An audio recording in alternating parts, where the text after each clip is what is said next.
What's going on, guys? Welcome to Zach Milne Talks Live. This is episode number 38. I hope it goes smoothly. Last week was a disaster, but I'm done. I quit the Wi-Fi. I did the research. I looked, and I got an Ethernet cable. So I am now directly connected to my router, which everyone online and all the videos I watched said that should solve the problems. So they're either liars, and we'll find out tonight. But welcome everybody who's watching. Welcome everybody who's watching live, watching the replay.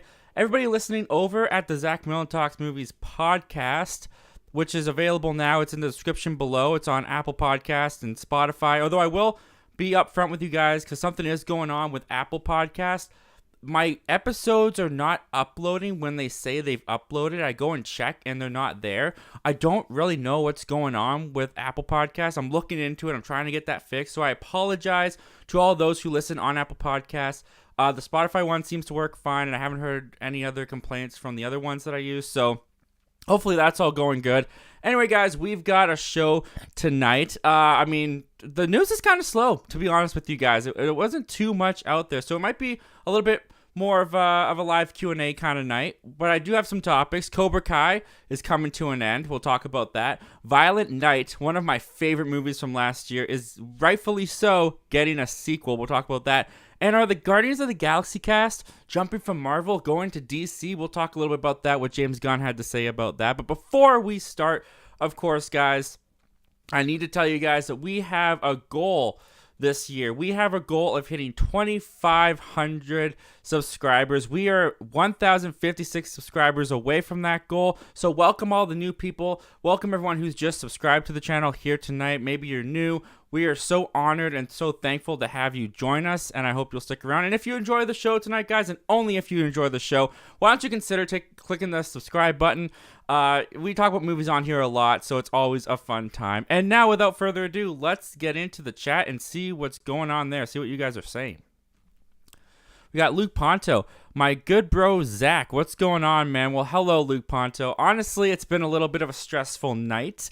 Not just preparing for the stream, and I did some tests to make sure it was running smoothly. It was running smoothly. I just did not want to repeat of last week, and so far, you're saying picture and audio and quality is great, so that's what I want to hear. That's what I'm striving for, so thank you, Luke. Thank you for easing my nerves with that. Luke Ponto also goes on to say, watched anything good lately?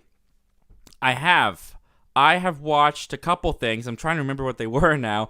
I watched The Happening for the first time. I was filming a movie commentary to it, and I'm not gonna lie, I don't think it turned out. I'm trying to work to see if I can get it to work.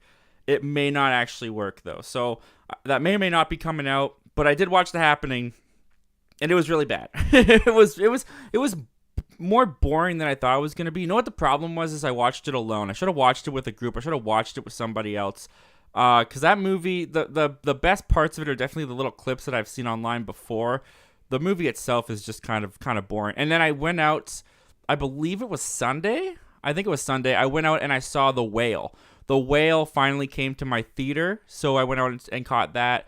I also saw Missing, but that you probably know that because I have a review on the channel. But I went and saw The Whale, and I really liked The Whale. I thought Brendan Fraser was amazing. I can totally see why he's getting all this Oscar buzz and all these nominations. I haven't seen Elvis. I haven't actually seen a lot of the other nominees, to be honest. I'm rooting for Brendan Fraser, though, just because I was taken aback with what he did in The Whale. What a film. What a beautiful film. So there's a couple things. We'll go forward here. Schofield Studios. What's going on, man? Thanks for joining us tonight. Thanks for being here. Wow, James is probably going to kill off characters to have the actors go to his DCU. We'll talk about it. I don't fully agree with that take, but I don't think you're fully wrong. Schofield Studios. Violent Night 2 needs to be Krampus versus Santa. I'm there, dude. That is an amazing idea. Oh my goodness, dude, how do we make that happen? How do we make that happen right now? That is a fantastic idea. I think I've heard that before, but that just got me really excited, man. That's awesome. Lisbeth is in here. Welcome, Lisbeth. Thank you for joining us tonight. Thank you for being here. Happy to have you here. What's going on this fine evening, Zach? What's going on is a lot of stress.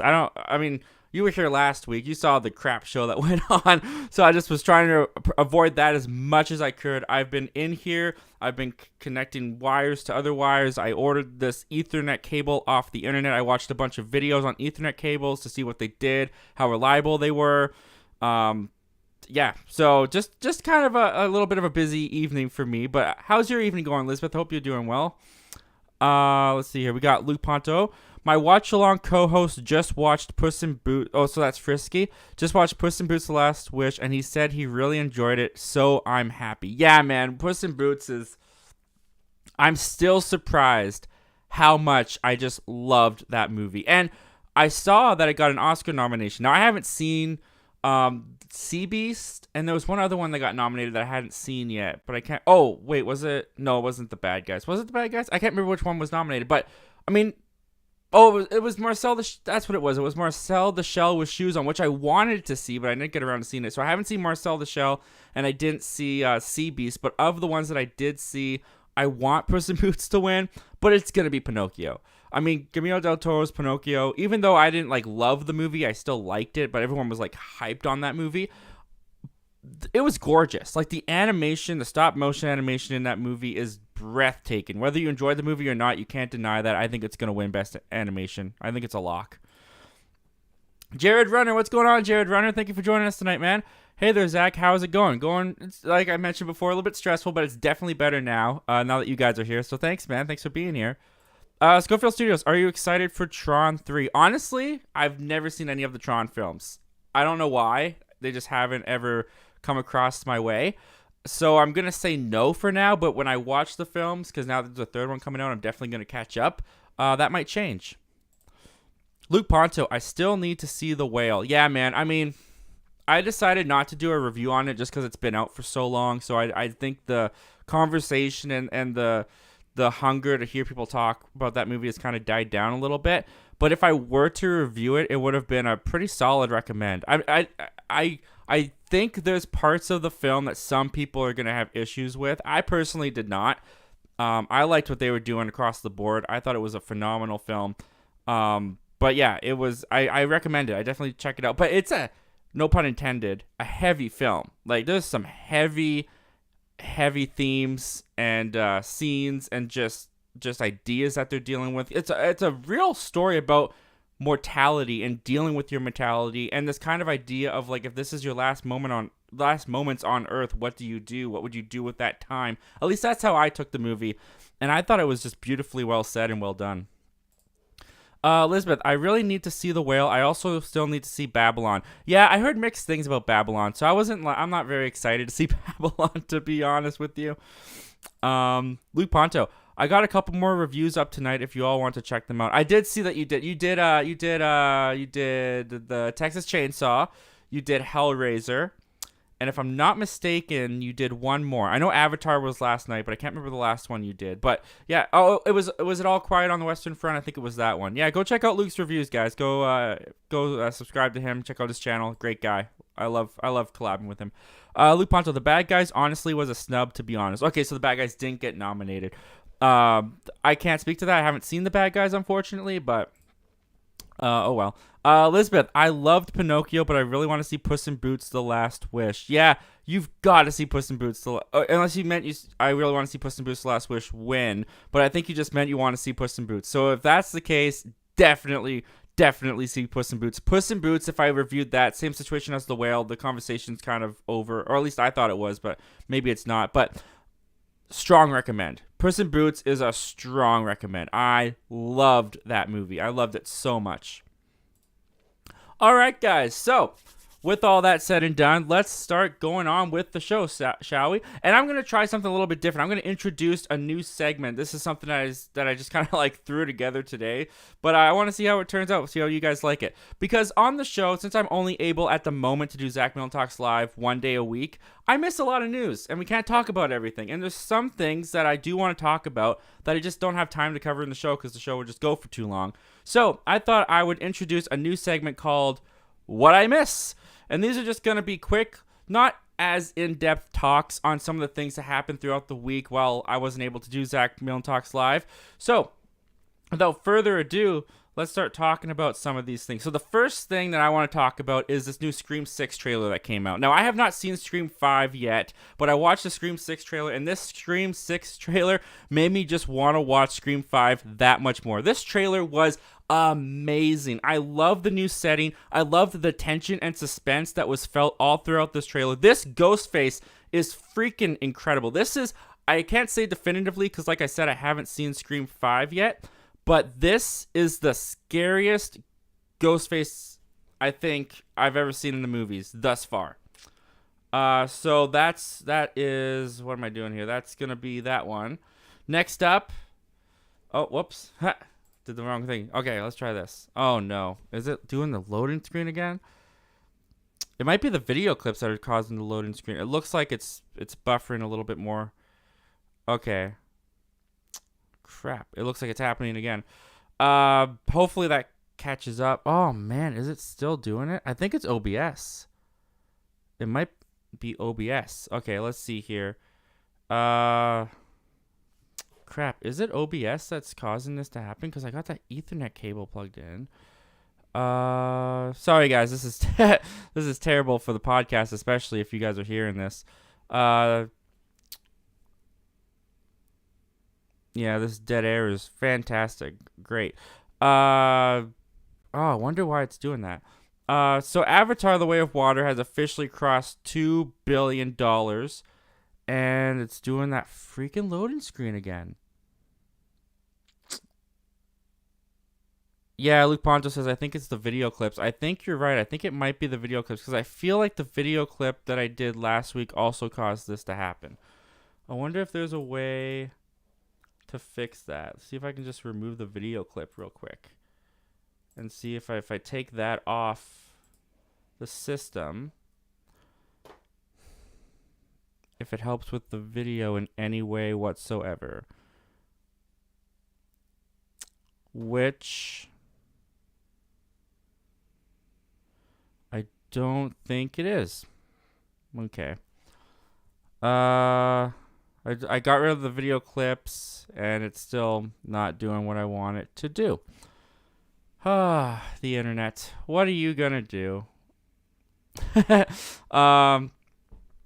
it looks like it's catching up a little bit now. Okay. Anyways, moving on. The Way of Water has officially passed $2 billion, which is quite the achievement for this movie, I gotta say. I was not expecting this to hit $2 billion. I could never have seen this coming. I didn't even think this movie was going to get past 1.5. So the fact that it's hit 2 billion is pretty remarkable. Moving on, we got Antoine Fuqua is making a Michael Jackson biopic.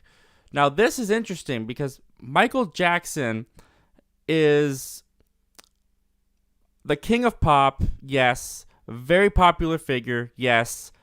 Also, he's got some controversy, I should say, in his career. There's some things that happen that some people don't agree with. Some people think he did wrong, and some people have his back and think that he didn't do. I'm not going to get into it. I don't want to talk about that too much, but it is surprising that we've not had a Michael Jackson biopic up until this point because of how popular and just how revolutionary he was in the music business.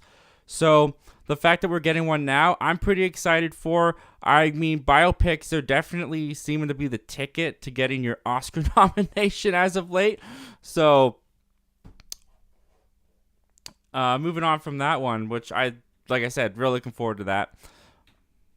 First Marvel actor to be nominated for an Oscar goes to Angela Bassett. Angela Bassett officially has been nominated as Best Supporting Actress. This is the first time, as mentioned, a Marvel actor has ever been nominated for an Oscar. This is a huge achievement. This is a huge accomplishment for not just Marvel, but this actress herself. And I mean, I think it was well-deserved. I think that she was fantastic in Wakanda Forever. Every time she was on screen, she just had this ferocious kind of energy. She just kind of stole the show. And I'm very happy to see that she's being rewarded with the Oscar buzz for this thing. So congrats, Angela Bassett. And yeah, I'm hoping she wins. I'm hoping that she pulls it off. I haven't seen all the nominees' movies yet, but I'm hoping she pulls it off. Up next, we've got the Razzies. Now, the Razzies, I don't really care that much, to be honest, about the Razzies. They're a little gimmicky, kind of making fun of what the worst movies of the year were, kind of jumping on the bandwagon of hate that everyone likes to play with.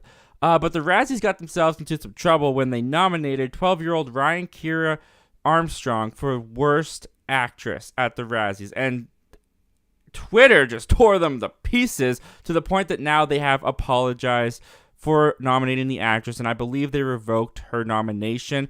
Now, honestly, congrats. Good job, Razzies. Good job to the Razzies. I think they did the right thing there. Now, the fact that they nominated this 12-year-old girl in the first place, yeah, you can get on their case. You can get at them for doing this. But people who go after the Razzies for doing something like this are also the same people that like talk crap about these actors and actresses themselves. So, honestly, I think there's a little bit of hypocrisy, is that the right word? Yeah, hypocrisy going on there with the Razzies and some of the people criticizing them. But it's still nice to see that they learned from their mistakes, they revoked it, and this actress, I do feel bad that she got nominated for this, but hopefully this rights the wrong, and hopefully she'll go on to have a great career from here. All right, guys, and that concludes the first segment of What I Miss. What did you guys think of this segment? Do you like going through some stories a little bit faster, not delving in too deep? Comment down below, let me know all your thoughts and opinions on that, guys, and we'll take a look and see what you guys are saying in the meantime. Before we move on to topic number 1. Lou Ponto, I reviewed All Quiet on the Western Front last week. You reviewed All Quiet on last week. Okay, Texas Chainsaw Massacre and Hellraisers were the ones that I got up today. Oh, okay. Okay, so you only got 2 up. I thought you had more than that. Okay. Lou Ponto, Scream 6 is going to be awesome. Dude, it looks awesome. It looks so much fun. I'm super excited for it. I'm looking forward to watching Scream 5 on your channel so I can finally watch it. I've got it sitting right there, and after watching Scream 6's trailer, I kind of want to just jump in and watch it, to be honest. Lou Ponto, yeah, I think it's the video clips. I think it is too, because now I'm looking at it and it's running smoothly again. So I liked using the video clips. I thought it added a little bit more dynamic energy to the show, but I'm going to stop. If that's what it's going to do, I'm going to stop using the video clips. Lesson learned. I'm so sorry about that, guys. So sorry for the poor quality and production there. Hopefully we're smooth sailing from here on out. Elizabeth, last time we saw a Ghostface with those moves was in Scary Movie. Okay, I've never seen Scary Movie, but I've seen the clips, and so that's really funny. That's really funny, Elizabeth. Lou Ponto says, "Welp, looks like I was wrong about Avatar not outgrossing Top Gun Maverick." Dude, you're not alone. I don't think anyone really thought that Avatar was going to outgross Top Gun Maverick. I mean, I remember I think it was you who brought up the question on the show once, and I said that it was going to come shy of 2 billion, I think I said, and I said it was going to pass Top Gun if it became a cultural phenomenon like Top Gun Maverick was, but honestly, I didn't see it becoming this big of a phenomenon. I didn't see it getting this much, so it's pretty crazy. Elizabeth, I kind of expected Avatar 2 to flop. I never expected Avatar 2 to flop. I definitely expected it to make money. I thought it would get into the billion, but I did not expect 2 billion. I didn't even expect past 1.5 billion. So, don't doubt James Cameron is right, man. Elizabeth, she was incredible in Wakanda Forever. Oh, wasn't she? She was great. She really did steal the show. I think she totally deserves being the first Marvel actor to be nominated for an Oscar. And who else was nominated? I can't remember off the top of my head. It was her. It was Hong Chow from The Whale, who also was great. And then wasn't it Jamie Lee Curtis and I can't remember the other girl's name from Everything Everywhere All at Once. Wasn't those the nominations? Of the 4, I'd like to see Angela Bassett or Hong Chow win. But I would probably go for Angela Bassett. She was great. Lou Ponto, good to see Wakanda Forever getting love at the Oscars. Yeah, it's always good to see the Oscars kind of embracing the comic book movies and the big blockbusters. It was also really cool to see Top Gun Maverick get a Best Picture nomination. I wasn't expecting Avatar Way of Water to get a Best Picture nomination either. I don't think Avatar Way of Water is going to win that. I don't even think Top Gun's going to win that. But It's probably gonna go to like Elvis or something more artsy and stuff. Luke Ponto, Firestarter was bad. That's what I've heard. I've never watched it. I definitely heard from you that it was bad, and a bunch of other people. But she's a 12-year-old kid. I guess you don't nominate a 12-year-old kid for that kind of reward, But it's also when kids are in the spotlight, when they're in fame, they always get criticized. So it was kind of interesting that this is kind of like where the public drew the line, where it was like, you can't nominate this 12-year-old for a Razzie. But, like, they'll make fun of other kids. I don't know. I just find the whole situation kind of weird and kind of hypocritical. But I'm glad that the Razzies revoked her nomination. I'm glad they apologized, because I'm sure this young actress was probably just devastated to hear that. Luke Ponto, I love this segment. Oh, well, great. Thanks, Luke. Elizabeth, great segment. All right. I'll probably continue with this segment then. Thank you, guys. Luke Ponto, I will still say that Maverick is better than Avatar. I agree.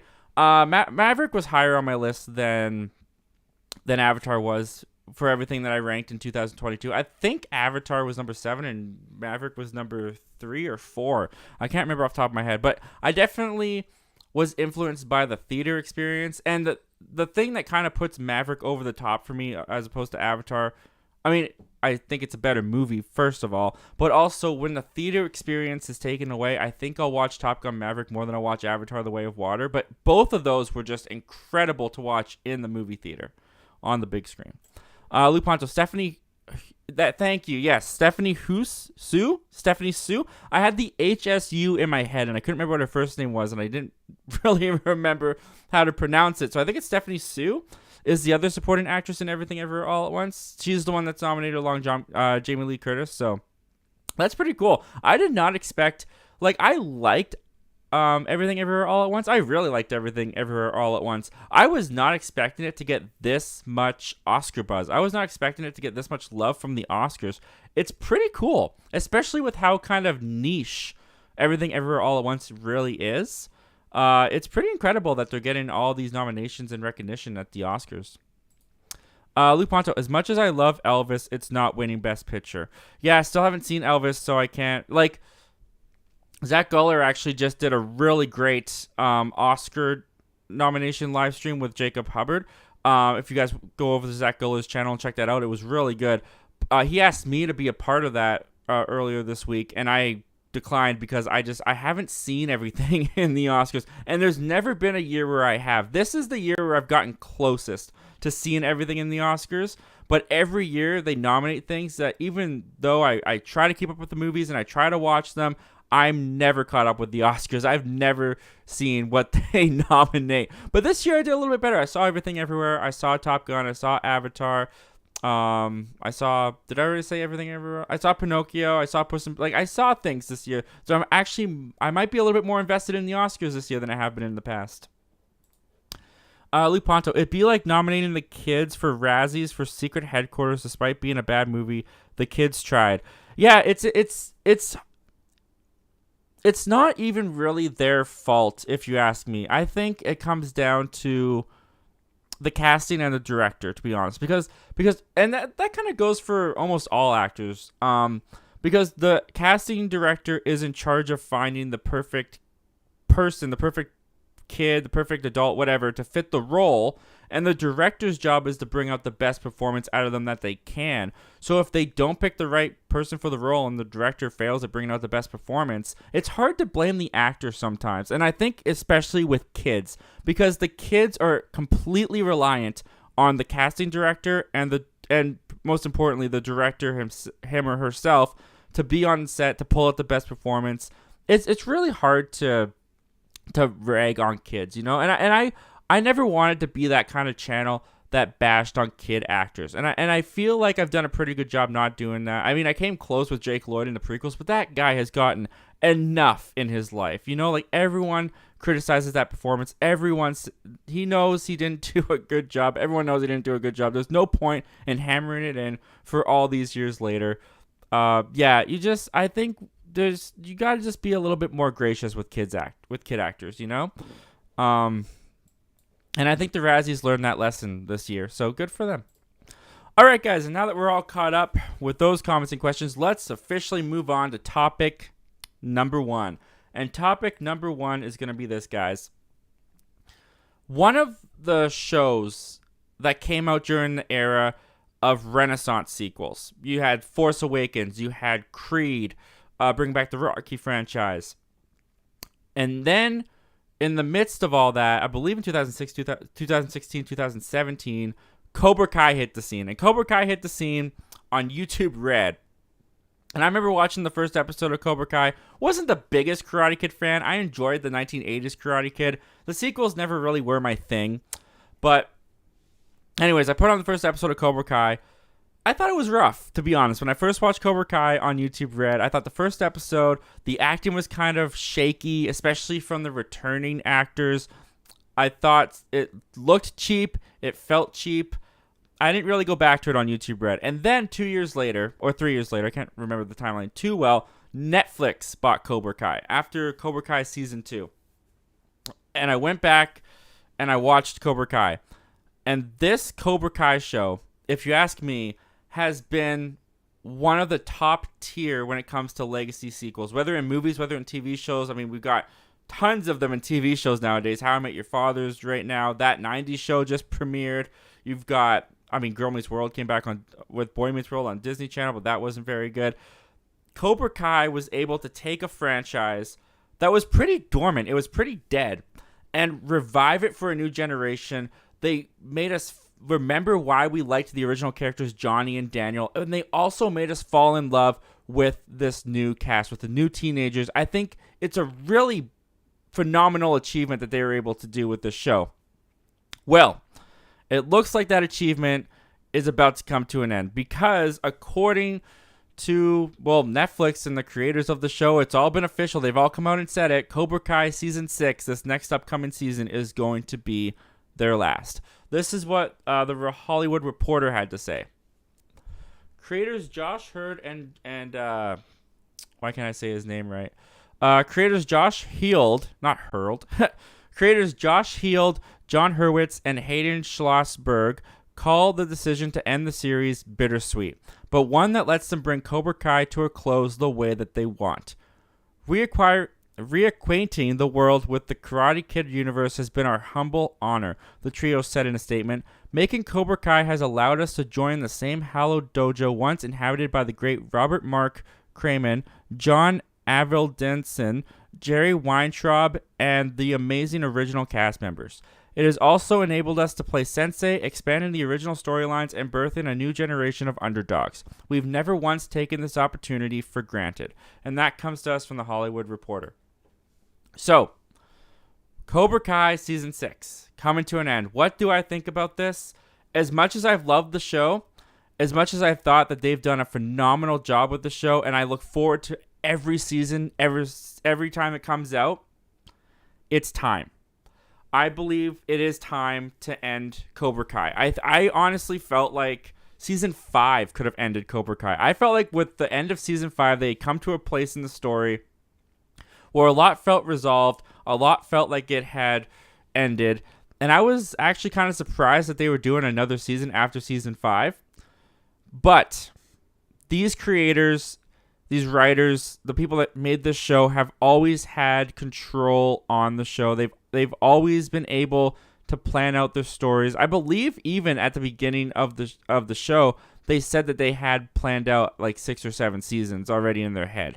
So if they feel like this is the time to end the show, they're ending it on their terms, they're going to be able to end the story the way that they want to end this story, I'm all for that. And I think that that's the way to go, because the last thing you want to see is this thing driven into the ground. And the show, honestly, was already starting to get repetitive. It was already starting to feel a little bit tired. It was starting to really wear on me, to be honest, in Season 5. I still enjoyed Season 5. I enjoyed Season 5 a lot. But some of the conflicts, some of the dynamics, they were starting to get stale. It was starting to be a little bit been there, done that.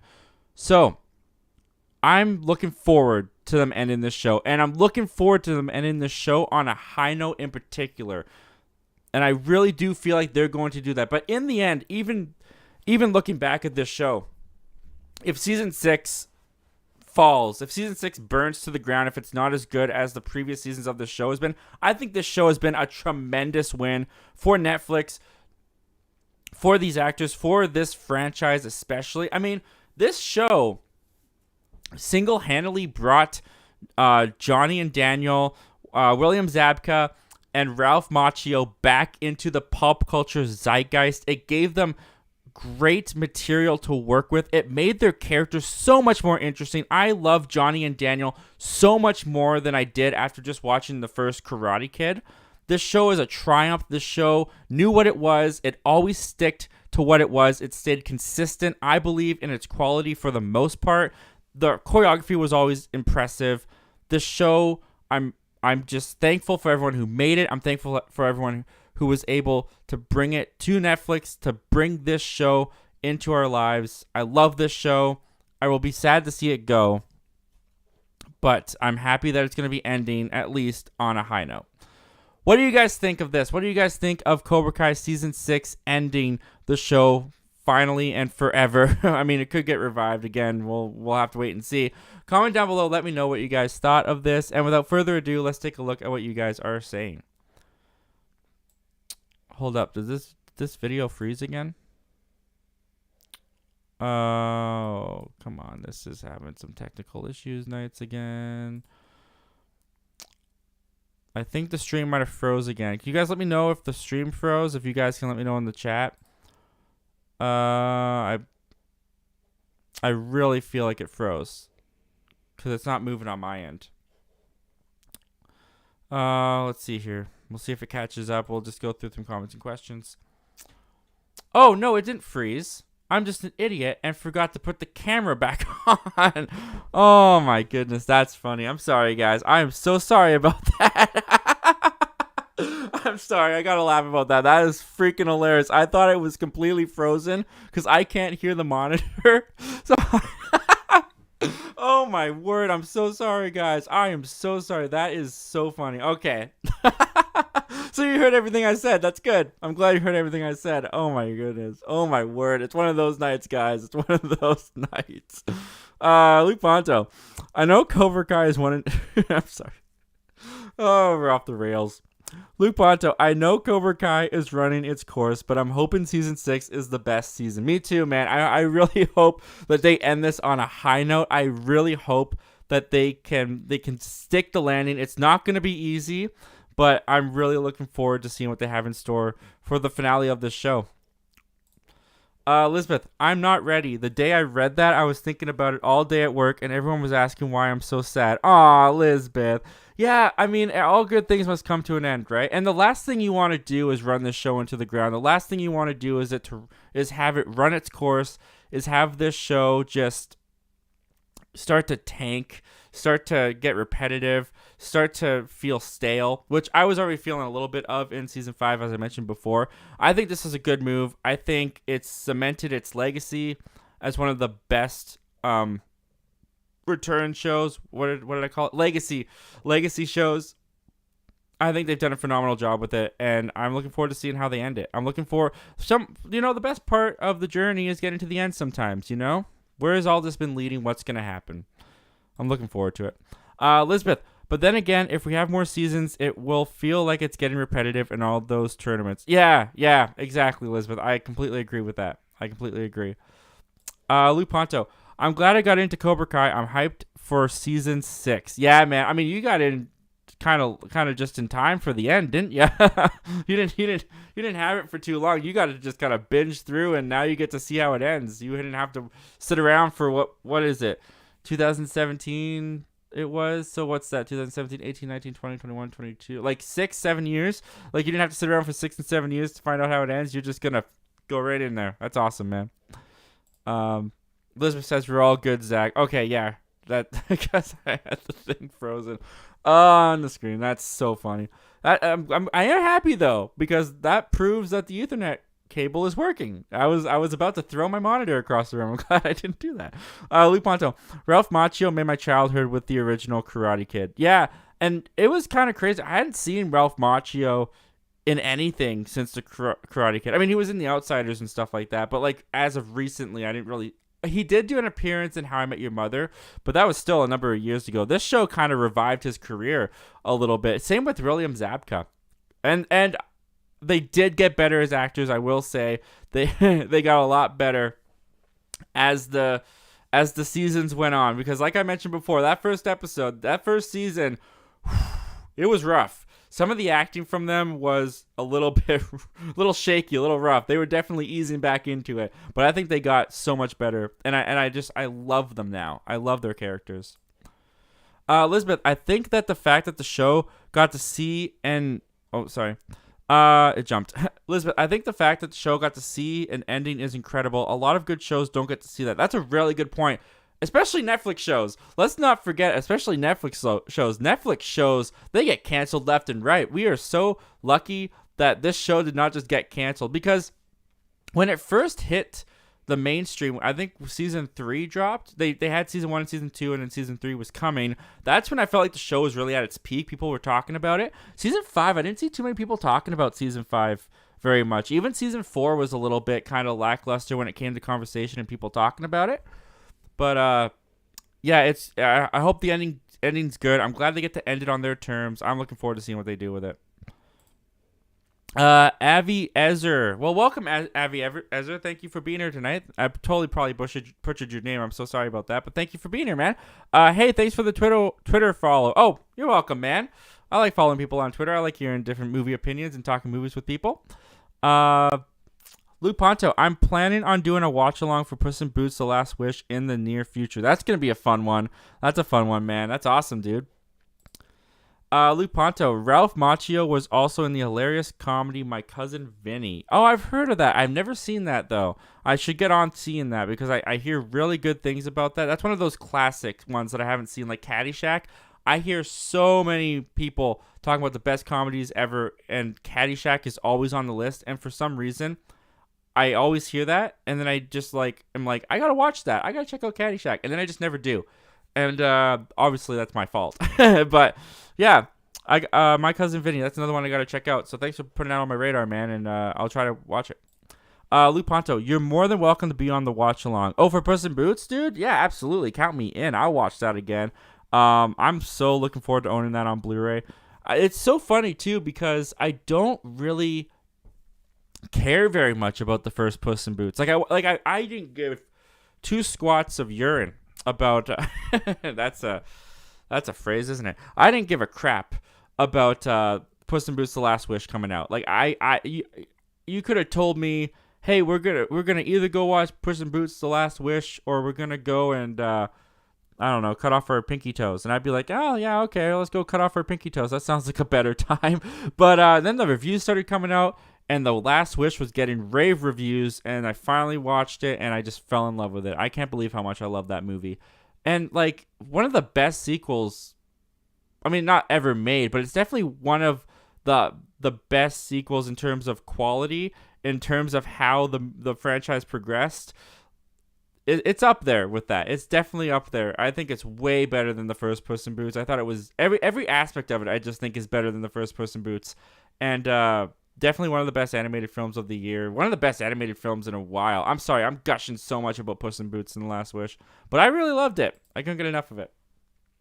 All right, guys, moving on. We're going on to topic number 2, and topic number 2 is this: one of my favorite movies of last year.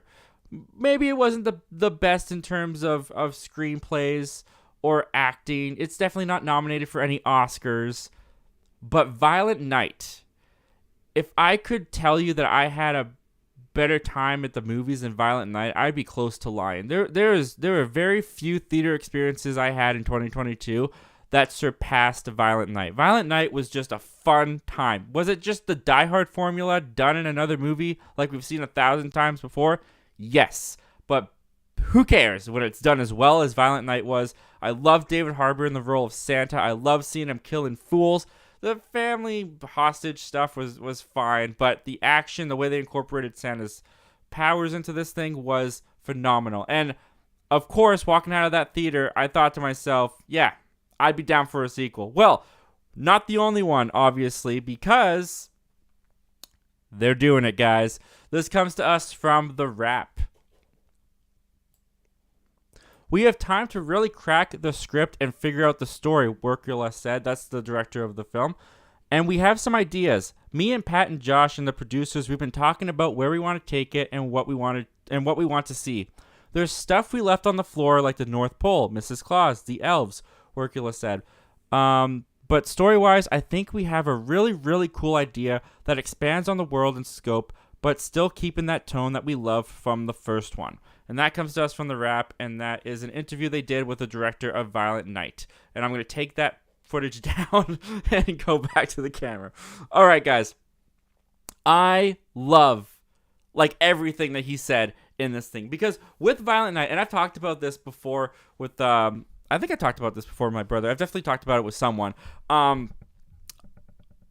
Violent Night has so much potential to do so much fun stuff with the lore of Santa. And one of the things that I thought of when I left the theater was it would be kind of crazy if they did the sequel at the North Pole. Like somehow someone, some gang, some mercenaries, something has infiltrated the North Pole. They've made it to Santa's workshop. But the elves, what if they were like butch, like big manly elves, and they all just beat the crap out of the mercenaries? Because as much as I want a Violent Night 2, I don't want to see a retread so closely to the original Violent Night. Like I don't want to see Santa saving another family in their house. You know what I mean? Like I want them to switch it up just enough. And the fact that they're mentioning we haven't done Mrs. Claus, we haven't done the elves, we haven't done the North Pole, kind of makes me excited that they might actually pull off that idea. They might actually take the location to the North Pole. And just the ideas, just the thoughts of what they could do with the lore of Santa, with the elves, with Santa himself at the North Pole beating up fools. Oh, that gets me excited, guys.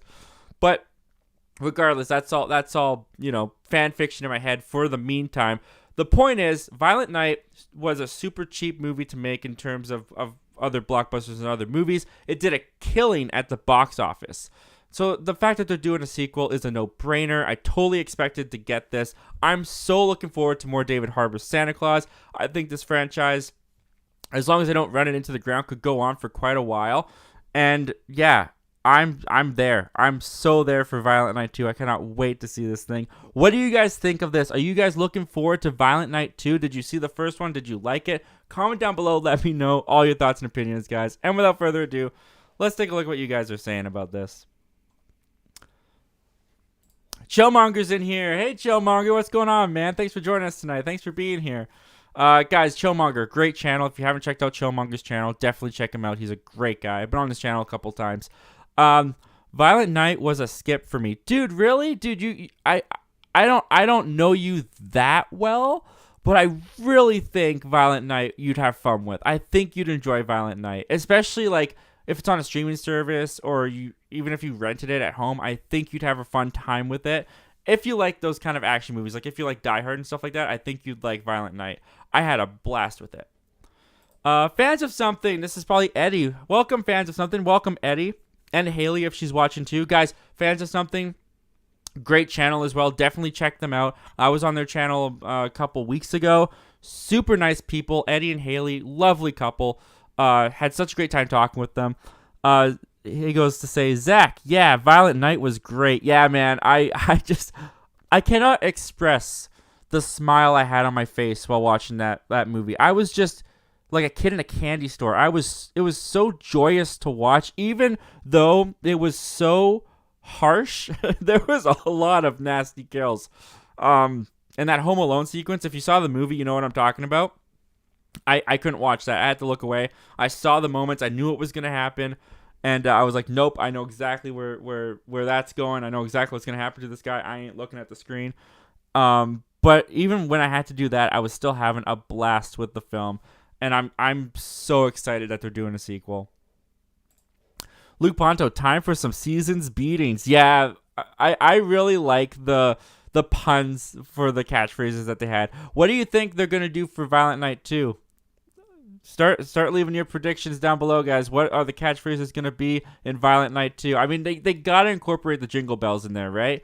Time to kick some jingle bells, something like that. They got to this time around. I don't think they did in the first film. Could be wrong. Luke Bonto, Violent Night was so awesome. One of the best theater experiences I've had in a while. Yeah, I think in terms of theater experiences from last year, it's gonna like I in no particular order. It would be like Violent Night, Avatar, Top Gun Maverick's definitely up there, and the Batman. Those were all great theater experiences for me. But yeah, Violent Night is definitely one that sticks out in my head as just such a fun time. Even Black Adam was a fun time in the theaters, to be honest. Elizabeth, I started the whole damn thing, Santa Claus. Yeah, I also wonder if the sequel, they could dive more into his past, because in the first film, they didn't. They gave us a little bit of a backstory. They gave us a little bit of a backstory to this Santa, kind of showing where he came from, it, but they didn't go too deep into it. So there's definitely a lot that's left there on the table to explore and to play with that they could do for the sequel. Like, if I don't want to give it away because some people haven't seen Violent Night, but if his past relates somehow to Mrs. Claus, like, how did he meet Mrs. Claus? How does Mrs. Claus work into the lore that they've established in this Violent Night? There's a lot of fun that they can still have with this movie, and I'm looking forward to seeing it. Fans of something. Looks like the Ethernet cable is doing wonders for you. You know what? I'm satisfied so far. We did have a little bit of buffering issues at the beginning, but I think Luke Ponto's right. I think it was the video clips, so I think I'm just going to stop putting video clips in here, even though I think it's fun and is a little bit more interesting than pictures. But it seems to be doing better since the clips are gone, and I'm happy with it so far, because this is going a little bit better than last week, if you ask me. We did a jump here. Where are we going? Oh, Luke Ponto. I gotta watch. Yeah, that's one of the lines of David Harbour that it really kind of gave you a window into who this Santa Claus is. This Santa Claus is sadistic. I mean, make no mistake about it.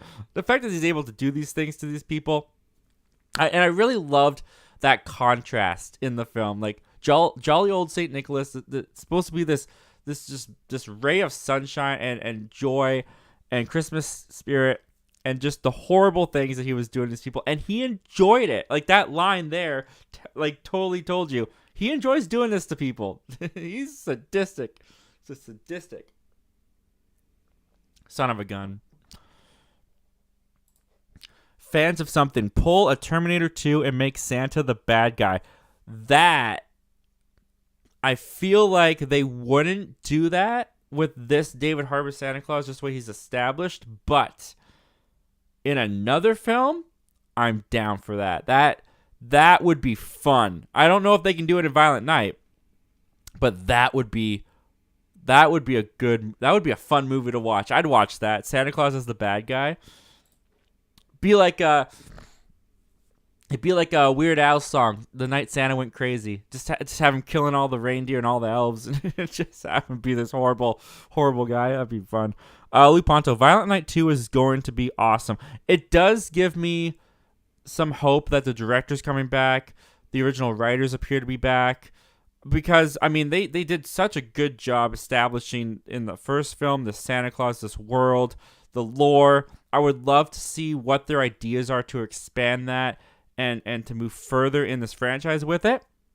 So, yeah, I hope it's awesome, man. I hope it's good. I'm sure we'll get it at the latest by 2025. I wouldn't even be surprised if they pump this out by 2024. But realistically, it's probably more 2025. Elizabeth, I took my nephew to see Violent Night, and even he couldn't stop laughing. How old's your nephew? Because I mean, I'm not judging you at all, Elizabeth. You know, take a 9-year-old. I don't care. But there was a family that sat next. Well, it was like down the end of the row at Violent Night, and there was some kids there that I thought were a little young to be at a movie like this, and they couldn't really sit still. And they had a great time with it too. I mean, there was some scenes, like the Home Alone scene, for example, that I was mentioning, where I was looking away, but I was looking at the kid, and the kid was just, I mean, he might as well have been watching Barney. He was so happy just watching these people get massacred. So, you know, I don't know how that kid's going to grow up to be, but all I know is that kid had a great time. So I hope your nephew had a great time as well. Fans of something. Also, looks like you're not using StreamYard tonight. What you using? Yeah, so actually, I was using StreamYard for the first, like, I don't even know, 30 episodes of this show. But I don't like the watermark of StreamYard being on top of my screen. I know some people don't care, but I just want this show to be as professional and as good as it can be. Like, I do have hopes and dreams to grow this show and to grow this audience, and I just want to take this moment again to thank everyone for being here and being engaging in the chat. This show is nothing without you guys, literally, so thank you very much. But StreamYard, you have to pay, at least I was paying, $30 a month. And I mean, it was like $35 with tax. So $35 a month for StreamYard, just so I can add pictures, just so I can add my own watermark and get rid of the StreamYard watermark. And my brother told me that I was being silly, basically. He's like, why are you paying for that? So what I'm using now actually is OBS. And OBS is everything that I'm doing on here is like what I could do on StreamYard, but it's so much more efficient and it's so much smoother than I find StreamYard to be, and it's free. And that's the biggest thing about OBS, is that it's free. Now, the downside to OBS is I like having guests on this show, and OBS only lets you do that through Zoom or Skype. So StreamYard is definitely best for guests. That's why I haven't canceled it yet, because I still want to have guests on the show eventually.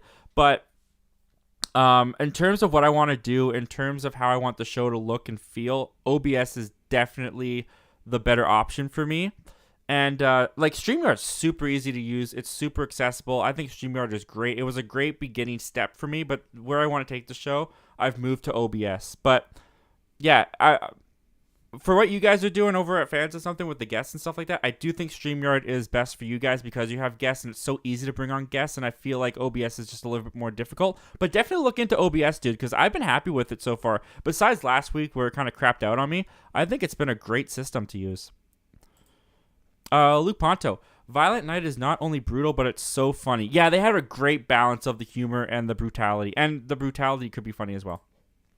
Elizabeth, I don't know, maybe something cheesy like your bells are about to be jingled. Sounds a little sexual, I'm not going to lie, Elizabeth.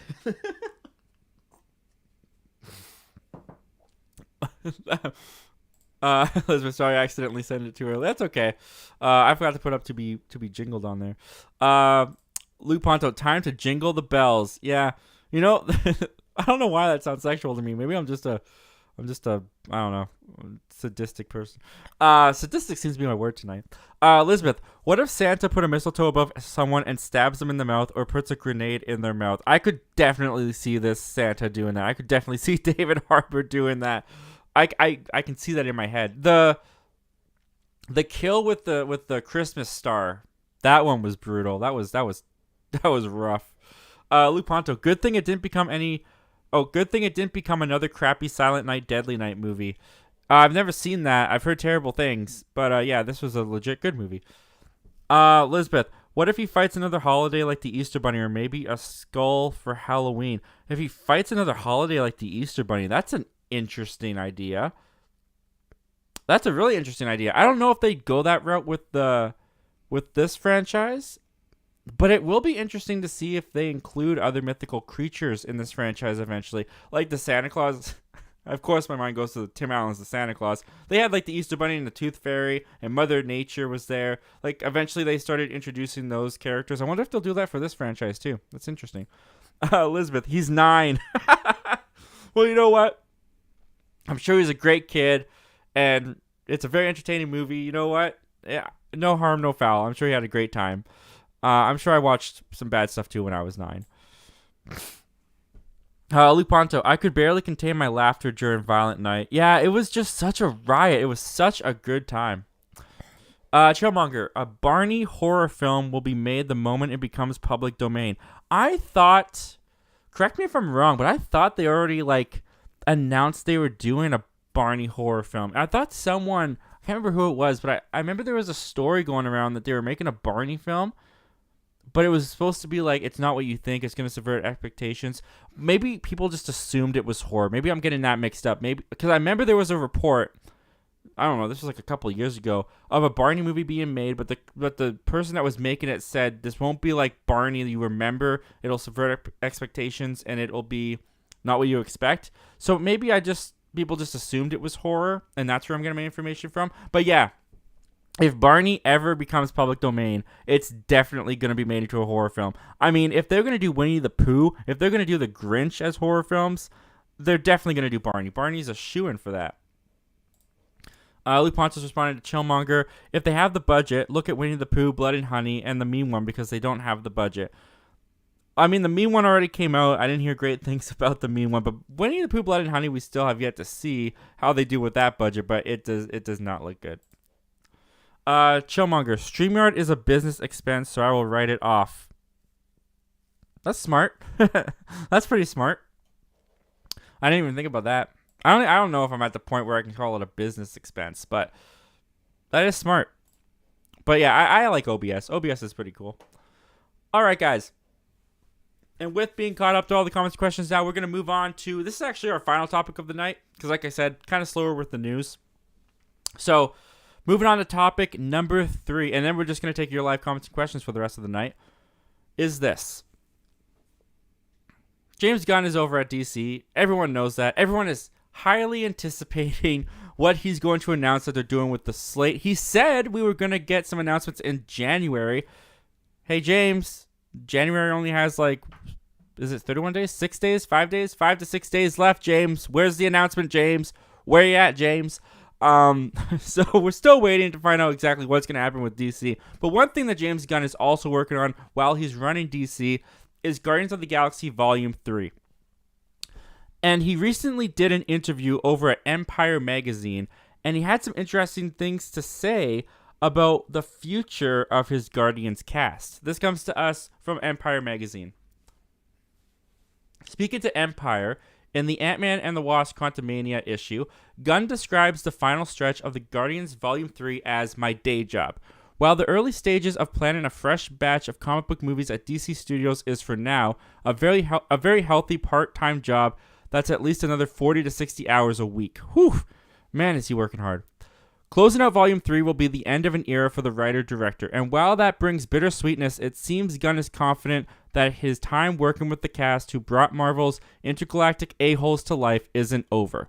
This cast are like my family, he says. I cannot tell you how close I am to Chris Pratt and Palm and Dave and Zoe and Karen, but I also know I will work again with all those people individually again. He adds, laughing, probably at my other job. All right, so this came out a couple days ago, and the internet has had some really interesting reactions to this. I've seen a lot of discourse over these comments, over this idea that I find kind of weird. So the whole thing here is Volume 3 is ending this iteration of the Guardians. We've known that for a while. And obviously, when James Gunn says his other job, he's talking about DC Studios. So James Gunn basically just said he wants to work with these actors from Guardians of the Galaxy again, find places for them in DC. Which I've seen a lot of people online being like, the Marvel versus DC crowd going, oh my gosh, they're stealing our characters. They're stealing the Guardians of the Galaxy from Marvel. They're poaching them. And then I've seen other people being like, James, come on, find some new people to work with. We don't want to see the same people over and over again. We don't want Star-Lord in DC. We don't want this in DC. Which all of that I find very silly. Now, first of all, with these comments don't surprise me whatsoever. Ever since James Gunn moved over to DC, this is even back when he was directing the Suicide Squad, I always expected him to bring the Guardians of the Galaxy crew over there. And there's a couple reasons why. First of all, if we go back in time and remember, when James Gunn was unceremoniously fired from Guardians of the Galaxy Volume 3, the whole cast rallied around him. They basically signed petitions saying that they were not going to shoot this movie unless James Gunn did it. This cast has his back. This is a very tight-knit group. For a long time, this group was separate from the rest of the MCU, so they probably felt like they were on their own anyways. So there's that. Also, Dave Bautista. Dave Bautista has been very vocal. This is also going back to the days of James Gunn being fired, that he was unhappy with Disney. He was unhappy working there. He had James Gunn's back. He was on his side. Anywhere James Gunn led, he was going to follow. And a lot of the cast followed the same suit as Dave Bautista, so there's also that. Also, This is already happening. I don't know why people aren't talking about this, but this is already happening. We saw this with the Suicide Squad. Michael Rooker, granted, he wasn't in it for very long, but Michael Rooker, who played Yondu in Guardians and Guardians of the Galaxy Volume 2, he was in the Suicide Squad. He was in James Gunn's first DC movie. And that's not a bad thing. I don't know why people feel like when actors, especially in the comic book movie world, if an actor's at this studio, they cannot go to another studio. We have seen that happen before, and it never detriments anything. I mean, Lawrence Fishburne was in Man of Steel. He was in Batman v Superman, and he was also in Ant-Man and the Wasp. And it's fine. It's an actor doing a job. And with Chris Pratt, with Zoe Saldana, with Pom Klementieff, and Dave Bautista, these are just actors doing a job. They don't necessarily just belong to one studio. They're not in one camp. If they're looking for work, which after Guardians of the Galaxy Volume 3, a couple of them actually might be, if James Gunn is offering roles, if he's bringing them over, of course they're going to take the jobs. Of course they're going to go over there. And it's not going to hurt Marvel. It's not going to make DC automatically better. So I really don't understand people online who are freaking out about this, thinking it's the worst thing that could ever happen, not just to Marvel, but to DC. But also, I want to see this. I'm not going to lie. I want to see these characters come over to DC. Not these characters, I should say. I want to see these actors come over to DC because they work well with James Gunn. They've proven to work well with James Gunn. James Gunn knows how to use them. I think we could get some really fun characters, really fun performances out of these actors if they're working with James Gunn at DC. So, there's one other thing too. This doesn't necessarily mean that they're done with Marvel. Now, I think most likely situation is that they'll probably be done with Marvel for at least a little bit. I think, and this is this Volume 3 speculation, I think Dave Bautista, he's already said he's done. He's already said that this is the last time he's going to play Drax. I think Drax is 90% chance he's going to die in Volume 3. So I don't think we're going to see Dave Bautista as Drax return to the Marvel Cinematic Universe, but I don't think they're going to kill off Star-Lord. I don't think they're going to kill off, Rocket. Rocket's just a CGI voice animated character anyway, so they could easily keep Rocket around and keep Bradley Cooper there. But I could see Chris Pratt's Star-Lord still popping up in other intergalactic movies. I could see him sticking around and coming in every once in a while. Even if he's not going to be the lead of a movie anymore, it doesn't necessarily mean that they're going to kill off the character. And especially with Kang Dynasty and Secret Wars coming up, they need as many characters as they can for those Avengers films. So they're probably going to stick around for that, at least. And even if they're at DC, I still think they could come in for that. So I don't know, guys. What do you think about this? What do you guys think of James Gunn saying that Guardians of the Galaxy actors are going to come over into DC? Are you totally fine with it because it's just actors doing their jobs? Or are you freaking out because it's almost like DC is poaching Marvel material? Comment down below. Let me know all your thoughts and opinions on this, guys. And with that, guys, that is the last topic that I have for the night. So we are just going to take your live comments and questions for the rest of the night. Whatever you guys want to talk about, it could be topics that we've previously covered. It could be totally new stuff that you guys just want to ask me about or talk about, or theories that you have. I don't know. But without further ado, we'll just go for as long as you guys want to go for. And we'll start off with Luke Ponto. Luke Ponto, the only reason why I was at least semi-interested in the Mean One is because I love David Howard Thornton ever since he started his career as Art the Clown in Terrifier. Yeah, that guy is really blowing up in the horror world, isn't he? He looked creepy as the Mean One. He's super freaky as Art the Clown. Art the Clown is really scary. I've only seen the first Terrifier. I haven't seen the second one. I've heard things in the second one that makes me definitively not want to watch it. But Art the Clown is almost scarier because of how real he feels. Like, he's just a guy in a costume who just loves killing people. He takes joy in it. And the sadistic smile, there's the word again, sadistic. That sadistic smile that he has on his face whenever he's torturing or doing something to someone is nightmare fuel. And yeah, David Howard Thornton was fantastic in that role. I haven't seen the Mean One either, but he looked creepy as the Mean One. Luke Ponto. It's interesting to see that James Gunn is going down this route. What do you mean by that, Luke? It's interesting to see that James Gunn is going down this route. I'm not quite sure what you mean about that. Like, he's going down the route of bringing actors over to DC that he's already worked with in Marvel, or the fact that he's going down the DC route. Because, I mean, if you're talking about him going down the DC route, when Disney fired him over those tweets a number of years ago and fired him off of Guardians of the Galaxy, DC is the one that, like, picked him back up and said, hey, buddy, you're not canceled. Come over here and make whatever you want.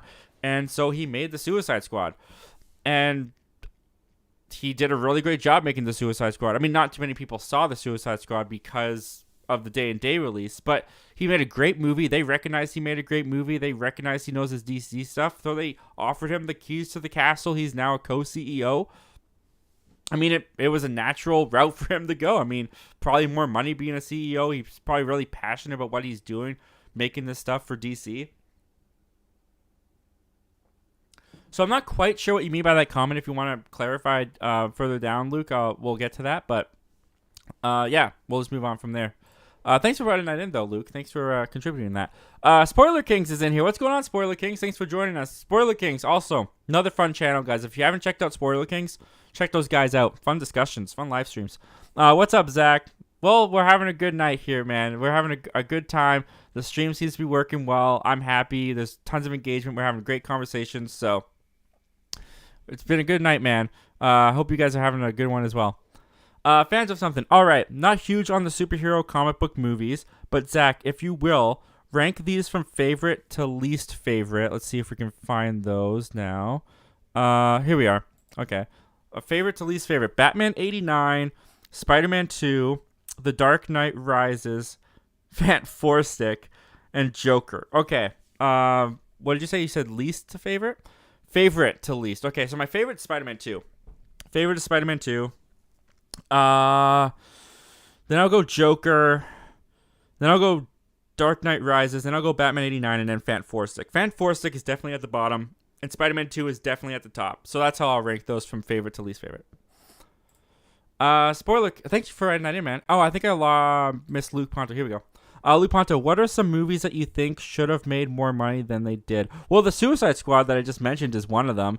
That movie didn't do too well in the box office because of the day-and-day release. So I would have liked to have seen that make a little bit more money. And off the top of my head, that's about all I can think of at the top of my head. Otherwise, we're going to have dead air here. So we've had enough of that tonight, haven't we? Yeah. So Spoiler Kings.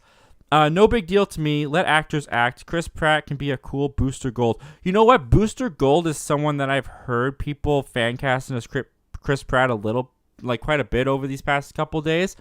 And I looked into Booster Gold.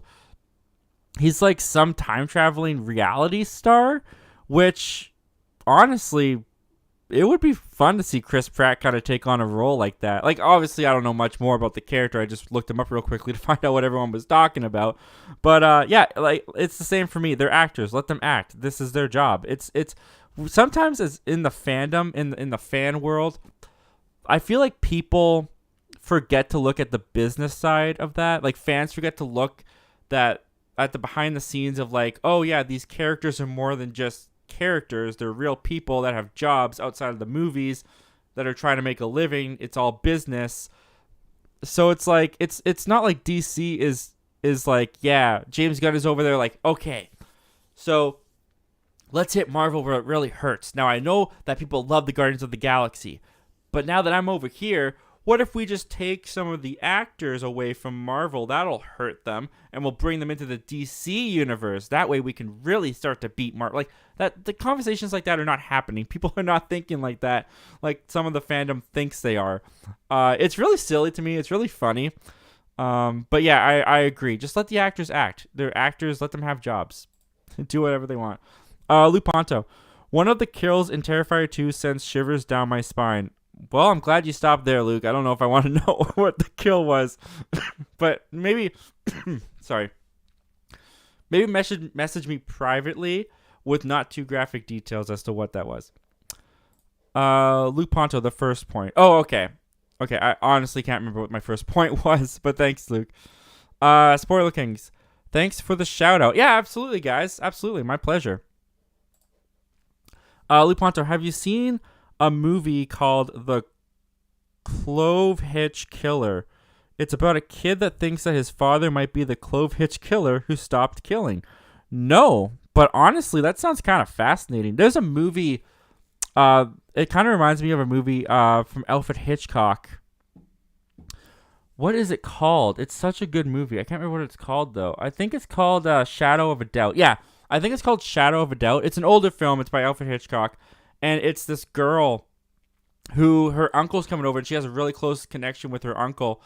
And he comes over, and she starts hearing in the newspaper and on the news that there was this man, this basically serial killer that was going around. And she starts to uncover things about her uncle that totally like connect and make it seem like he's responsible for the murders that were going on. It's an older film. If you haven't seen Shadow of a Doubt, I definitely recommend it to you, Luke. It's a really good, fascinating story, and that kind of reminded me a little bit of the same premise. Spoiler Kings. Let him get back to old Parks and Rec, Chris Pratt style. Booster Gold could do that. Like, I love Chris Pratt in Parks and Rec, but like you want him to like get back into that kind of shape, like you want him to just act goofy and silly like that again. I think you meant like get goofy and silly like that again. Yeah. Like I said, I don't really know much about the character, but the premise, the idea of the character sounds perfect for a Chris Pratt performance, and we'll have to just wait and see if that's what James Gunn wants to do. Luke Ponto. Have you seen a movie called Running Scared with Paul Walker? He works for the mob and tries to get rid of a gun that was used in a shootout, but a kid finds the gun and goes on the run. No, I've actually never even heard of this. Running Scared. Huh. I don't know what that is, but I kind of love that premise. I'm going to have to look for that movie. You're in the States, so maybe it's different. But if you know where that movie's available on streaming, let me know, and I'll take a look and see if I can find it. Dawson Young. Well, what's up, Dawson Young? Thanks for being here tonight, man. Thanks for joining us. What's up, bro? Not much, man. Just having a great time talking with you guys, engaging with you guys, talking about some movies, having a good night. Thanks for being here, man. Luke Ponto. Fun fact, John Carpenter sued Luc Besson for a movie called Lockout for ripping off Escape from New York. Oh, I love Escape from New York, since it's essentially Escape from New York. Interesting. I don't know what Lockout is, but I've seen Escape from New York. That's the, why can't I remember the guy's name? Kurt Russell. That's Kurt Russell. That's a really gritty, grimy kind of movie. But I remember I watched that. I had the Blu-ray just lying around, and I watched that at like 1 o'clock in the morning on like a Saturday night. I guess it was technically Sunday morning. And, it was just the perfect atmosphere and perfect time to watch that film because it was just some dark stuff. I enjoyed it. Luke Ponto, the movie is on Tubi in the U.S., but maybe you can check on your streaming services. Yeah, I don't have Tubi. I don't know if I just have, like, if I just don't have it, as in, like, I haven't looked for it, or if Canada doesn't have Tubi. But I can tell you right now, I ain't never heard of Tubi. I've never heard of Tubi. I don't know what that is. Lisbeth, what are your thoughts on the 90s show? Oh, that 90s show. All right. Here's what I'll say about that 90s show. Well, first of all, I'll say I'm trudging through it. I'm on episode 5. It is not an easy watch. I watched that 70s show probably in high school is when I got into that 70s show. Never one of my favorites. I really enjoyed the earlier seasons. I've actually been watching some compilations on YouTube of the earlier seasons, and a lot of the jokes, a lot of the characters' dynamics, they still really work. They're still really funny. The show, that 70s show, really fell off for me around season 5. Whenever Eric left the show is when it definitely went downhill, and then Kelso left the show, and that went way downhill. And then they brought in this character, Randy, and I was almost like just done with the show. So I have fond memories of that 70s show, but I never like loved it. So going into that 90s show, I thought the pilot was actually pretty decent. I liked seeing Eric and Donna back, and I liked the relationship that Eric had with his daughter, Leia. I love that he named her Leia as well, with his Star Wars fandom. And I thought the first episode was actually pretty decent, but then Eric and Donna left. And the show has not been that good going forward for me. I think the problem is the teenage actors, the new kids that they have. Like, if you watch the first episode of That 70s Show, and I went back and watched the first episode after That 90s Show, the dynamics of the characters were already more established, and there was more fun. You could already kind of tell what the group was. With That 90s Show, I'm 5 episodes in, and this group still doesn't feel like they have much chemistry. Their dynamic doesn't feel established. Their dynamic doesn't feel fresh. It feels very stereotypical. I don't want to harp on the acting too much, but it does feel kind of cheesy, Disney Channel-ish, if you want to say, unfortunately. But then they bring in the original characters. Like, there was just an episode with Fez on it, and I really like seeing the original characters back. And Kitty and Red, those actors, they're still doing a great job, but the writing is nowhere near That 70s Show. And I'm going to continue watching it, but I'm not going to lie, it's not a big enjoyment for me right now. I talked about that way longer than I meant to, but anyways, we'll keep going. The Brock Upside is in here. What's going on, Cody? Thanks for being here tonight, man. Guys, seriously, the Brock Upside, fantastic channel. If you guys watch me, you gotta watch the Brock Upside. The quality on those videos is so much better. But yeah, he just crossed 1,000. Congratulations again, Cody, for crossing 1,000. What up, pimps? Oh man, Cody, you're great. You're so great. I just want to gush about Cody for a second. Cody has a comedic talent where his timing, the way that it's not even really the way he tells jokes. It's the way that he chimes in. It's the way that it's the timing of everything that he says. He's so funny. Cody, you make me laugh so much in your videos. The way they're edited, the timing of your comedic style. It's just great. So if you guys seriously haven't checked out the Brock Upside, go check him out. He's fantastic. And we've had him on the show before, and we'll have him back for sure. Elizabeth, I didn't expect it to get much buzz. I thought it would be like a corny show with an annoying laugh soundtrack. It does have the laugh soundtrack, which doesn't bother me. Like, I grew up on sitcoms. Like my wife, she doesn't really like the laugh tracks because she likes watching The Office and Parks and Rec and stuff like that. I didn't get into those kind of shows like way later. Like, I was like 20, 21 when I first, 20 when I first watched The Office. Everything else I watched was just sitcoms. So I'm so used to that kind of multi-camera style, so used to the laugh tracks. I pretty much like mute out the laugh tracks at this point. So I like watching those kind of shows. And that 90s show definitely takes it back to that kind of style. But yeah, not too many people like watching those kind of shows anymore, especially with the single camera format that we've had for a couple of years now. And your thoughts on it being a little bit of a corny show, they're not entirely wrong. There is some corn in the show. Yeah, it doesn't always work for me. Fans of something. Zach, what are your thoughts on the Brock Upside? Oh, that's hilarious. I literally just gave my thoughts on the Brock Upside before I saw that. The Brock Upside is fantastic. That's what I'll say. And then the Brock Upside, Cody. No, what are your thoughts on Fans of Something? Fans of Something, I will shout out Fans of Something. I really like what you guys are doing over there, Eddie and Haley.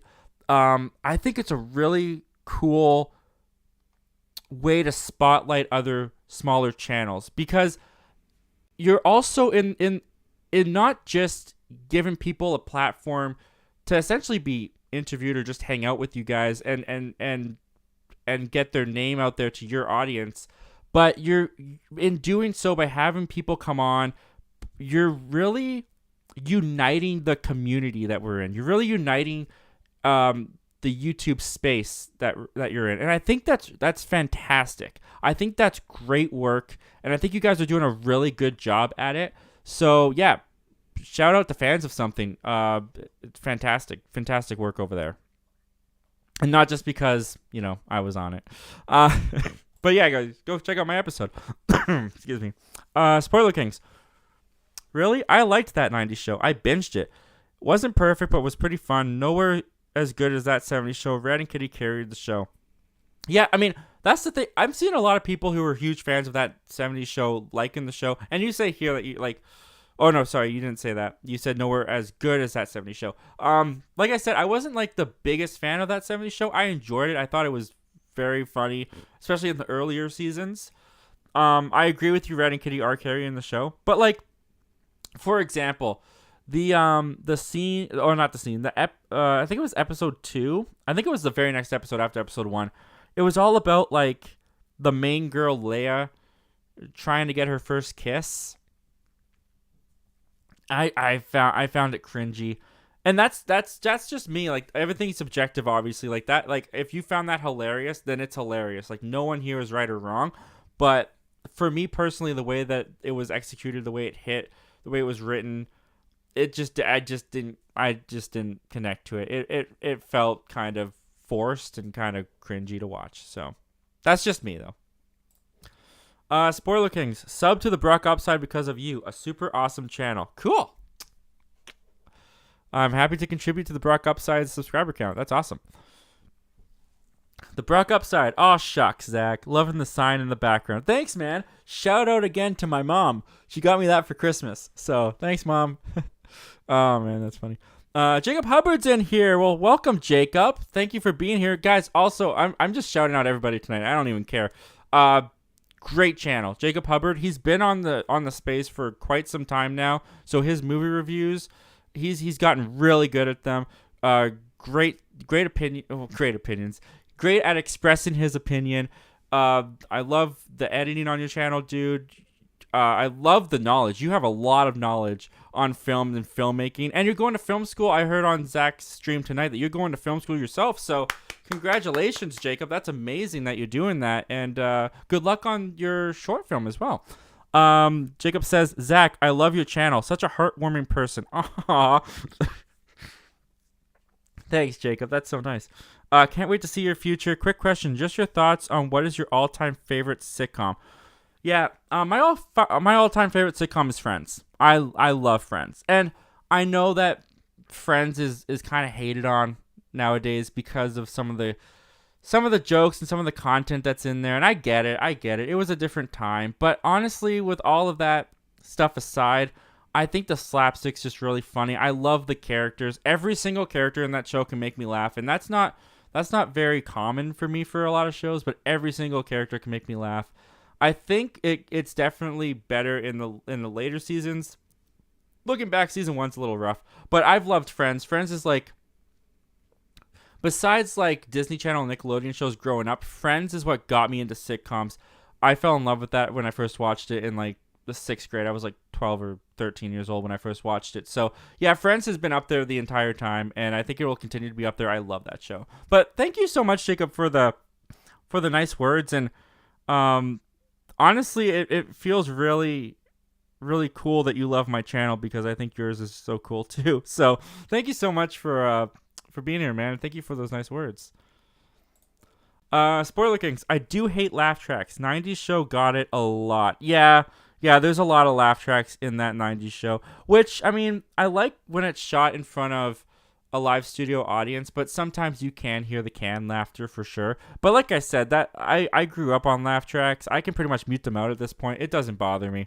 But it's just, yeah, that 90s show,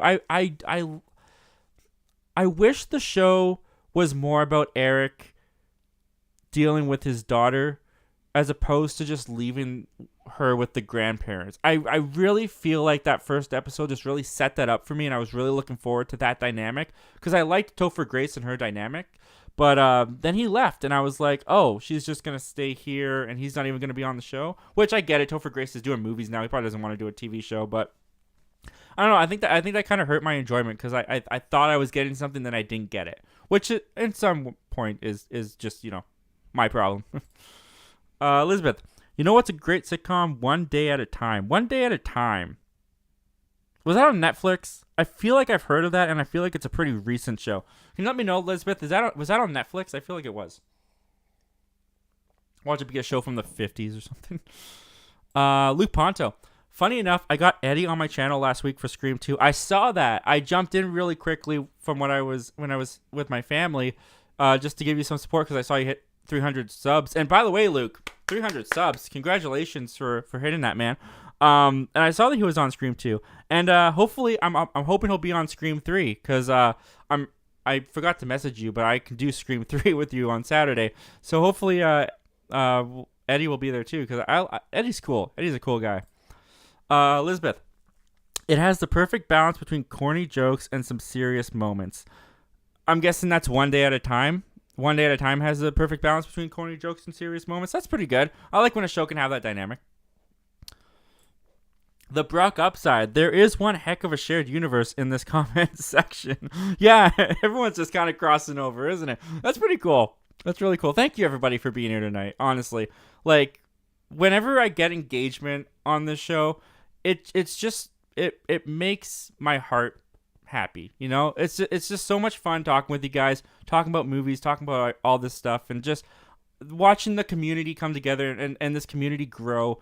I mean, that's my ultimate goal for the channel is to get this community growing and get and just tight knit and stuff. So this is really cool. Thank you, everyone, for being here. The Brock Upside. So when are we gonna get that Zach Milne merch? Shirts, stickers, nuclear warheads. Well, I've ordered the nuclear warheads. They're in the mail. No, that's actually really funny. I was actually talking with my wife the other day. It's funny that you mentioned that. Of trying to do not necessarily merch, but I was thinking of something like a gift of a super chat, if that makes any sense. Like I was talking with her and I was like, something that would be, you know, easy to do in bulk and have a lot of supply of and not too expensive. And whenever someone sent in a super chat, like that would be like, if you send in a super chat of any amount, you get this. And I was talking with her a little bit about that and we were brainstorming. It's definitely not an official idea. It's definitely not something that like I have actively in the works, but eventually, like further down the line of the channel, probably it's something that I'm like considering playing around with. But yeah, the merch, it'll come one day, I'm sure. One day at a time, right? Just like that sitcom, right? Yeah. One day at a time. Let's see here. What's next? Luponto. The Big Bang Theory is my favorite sitcom. Yeah, I like The Big Bang Theory. My wife and I mentioned this a couple times on the show. My wife and I were watching The Big Bang Theory. We got to season 9, and she's bailed, which I'm kind of disappointed about because I was enjoying the show. I hadn't watched it since it first premiered on TV. I used to watch it every Thursday night when it would premiere with my family growing up. I haven't watched it since then, and I was watching it back again.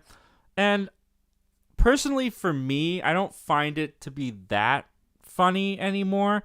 I do think like the Sheldon character still has moments, and there's definitely moments that made me laugh, but there's also a lot of episodes I went where I wasn't laughing. But I mean, that show went for 12 seasons. Was it 12 seasons? I think it was 12 seasons. So any show that goes for 12 seasons is a huge accomplishment. So yeah, that's awesome, man. I'm glad that you enjoy that show so much. And I will say that Bazinga, I had a Bazinga shirt in middle school. Bazinga was like the catchphrase of middle school when that show was out. Everyone said that. No one says Bazinga anymore. It's kind of funny. Connor Lyons. Well, thank you for being here tonight, Connor. Thanks for joining us. Hey, Zach. Well, hey, Connor. Happy to have you here. Elizabeth. Yes, it was on Netflix. It actually ended after 4 seasons, but Netflix only has 3. Oh, okay. Interesting. So it wasn't made for Netflix then. If it ended after 4 seasons and Netflix only has 3 seasons, it was a show made outside of Netflix that was on Netflix, I'm assuming.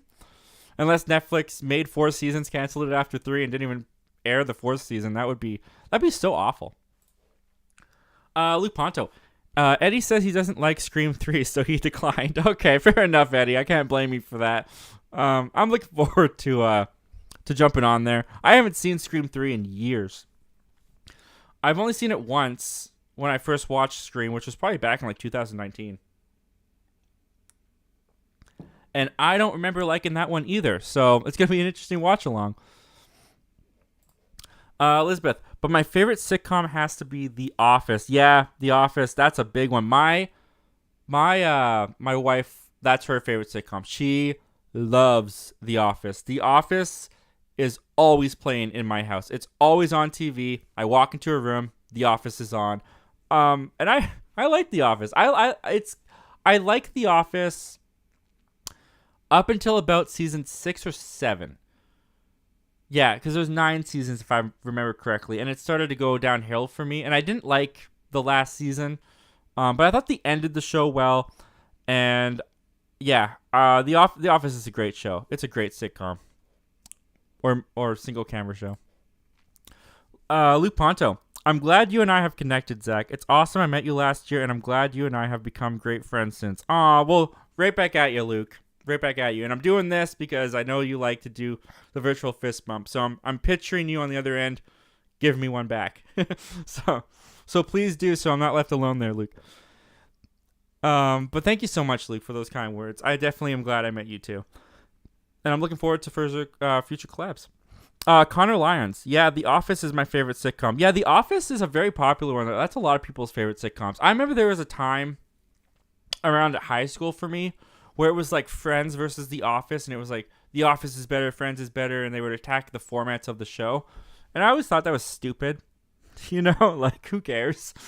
Friends was made for a certain time in a certain way where that format was dominant, and The Office was made in a different time. So I always found that argument or those debates kind of stupid. But yeah, The Office has definitely taken over the pop culture storm.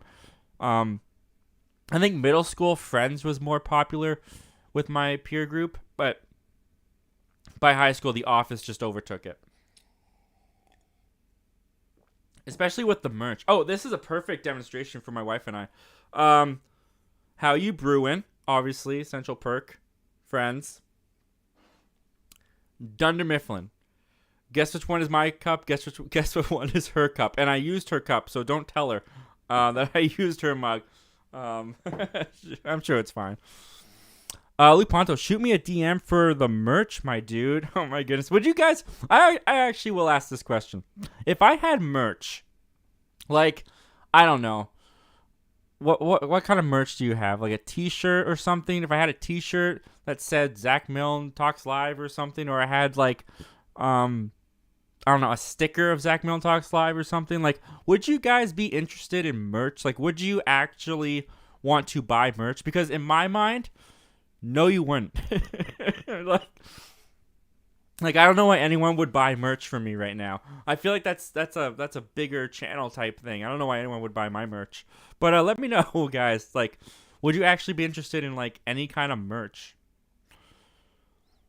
Luke Ponto, Bazinga. Yeah, I haven't heard that since I was in grade 7. That's crazy. Connor Lyons, The Big Bang Theory kind of went downhill after season 5. Yeah. Honestly, after this rewatch, I'd say season 7 or 8 is when it started to kind of lose it for me a little bit more. My wife was done after season 8 for sure because she stopped watching. She didn't want to continue with season 9. Now we're watching Mom. I don't know if you guys ever watched Mom. That's a great sitcom. That really balances out the comedy with the drama because that show gets heavy. But it's a good show. Allison Janney and Anna Faris. Great. Luke Ponto, you and I will probably be trashing Scream 3. Yeah, probably. You and I will probably not even be watching Scream 3. We'll just be talking with Fritzky and I don't know, will Jared Runner be there? We'll probably just be talking about a bunch of crap. We didn't even watch Scream when I was there. Like, halfway through the movie, we just stopped watching the movie. I looked over and it was over. But it's a fun time hanging out with you guys. It's fun being on your channel. Luke Ponto, just gave you a virtual fist bump, my guy. Perfect. All right, thanks, man. You didn't leave me hanging. Elizabeth, when I was in middle school, all of the kids wore Green Lantern and Flash t-shirts. Really? Green Lantern and Flash t-shirts. I don't think that was prominent in my middle school. But I also probably am a different age than you, Elizabeth, so that's fair. Showmonger, I don't think of Friends in The Office in the same light. Yeah, I don't either. Absolutely not. That's why I thought the debate was kind of stupid. Especially in like high school days, like when people would debate that.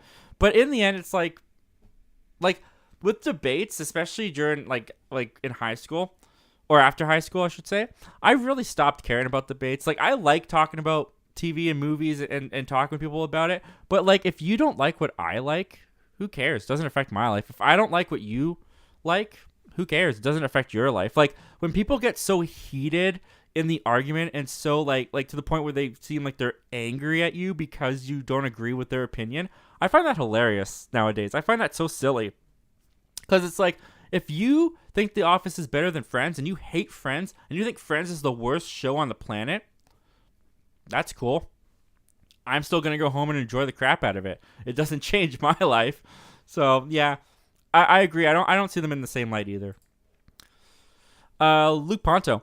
I might be seeing Megan tomorrow night since my theater unfortunately isn't getting the Fablemans like I was hoping to. Is the Fablemans out yet?